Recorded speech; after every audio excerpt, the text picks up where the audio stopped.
Welcome to the Footywrap for round 14. Welcome, Paul, to our new underground bunker. Yes. Do you like? Oh, it looks fantastic. It looks like we're live from Cryle Castle with that wall.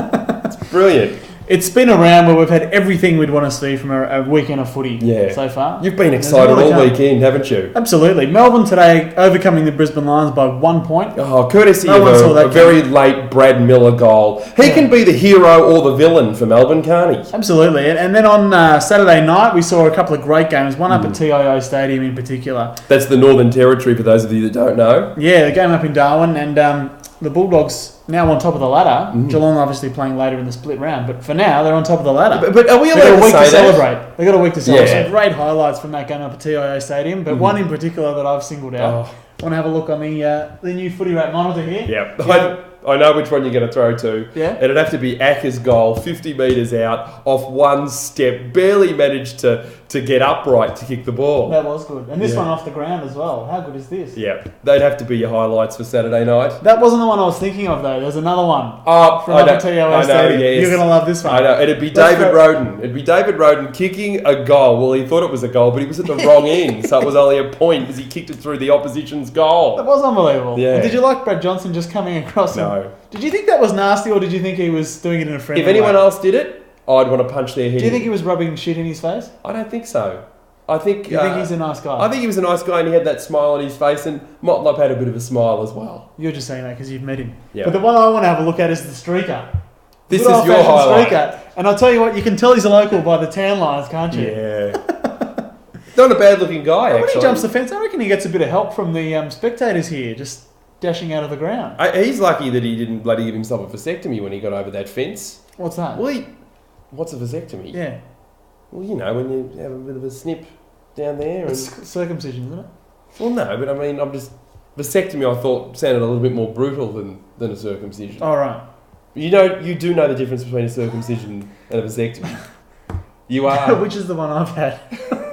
Let me think, hang on. Anyway, I think it's... Yeah, I wish we could throw to that footage. I think... It'd be a short clip. Paul, Carlton really rained on Richmond's parade on the weekend. They had a big celebration for their 100th centenary year. Yep, 100,000 at the G. They had all their premiership cups there. I think they got 10 premiership cups in the history of their club. They had them all there, all the old legends. Yeah. But Carlton came out, and when the match was there to be won, the Tigers were actually in front going into the last quarter, but then Carlton just squeezed them in the last quarter, and they're back in the 8, Carlton. That was a gutsy win. Let's throw some footage here. I hope it's not your wet jocks competition again. No, it's not. It's Nick Stevens. This is the best handball I've ever seen in my life. How fast is that? That's brilliant. I think he absolutely managed to shine in the absence of Chris Judd yesterday. He was brilliant. I think Richo had his quietest game of the year as well, thanks to some good work by Satanta O'Halpin, the crazy Irishman. Yes. And Jared Wade as well. They sort of interchanged against him. Is he a bit of a freak, Jared Wade, would you say? What do you mean a freak? Not like, pay $1 to see him in his jocks, in a cage down, Little Burke Street back in the 1930s. But I just think one of those players that can do freakish things like a Jared Brennan or a Steve Johnson. It hadn't really occurred to me that he could be a freak. What have you seen that's made you think that? Well, I just think he's a little bit stretchy. You know those players that have got a touch of the Inspector Gadgets? Yep. You can sort of stretch an arm out and grab a ball. Your brother's a bit like that when we play marks up. He's very springy. He is. You've been watching my brother in the car park at the MCG. Occasionally. From behind a tree. It's a bit weird. Ben Cousins might be on his way back to the AFL next year. He's taken what he needed to do, which was sign up with a VFL club, and he's chosen Port Melbourne. He did an interview on the Footy Show on Thursday night and said he's not going to play for them this year probably, but he might train with them. Right. And he might train with a couple of Western Australian teams as well. See, I think this is a little bit interesting, that he would elect to not play with a VFL club, but train with them, but then pick a Port Melbourne. Look, no offence to Port Melbourne. They're affiliates with the Melbourne Demons, right? Yeah, but I'm thinking that if it's training he wants to do, isn't it sort of facilities specific? That he'd really want to get himself immersed in?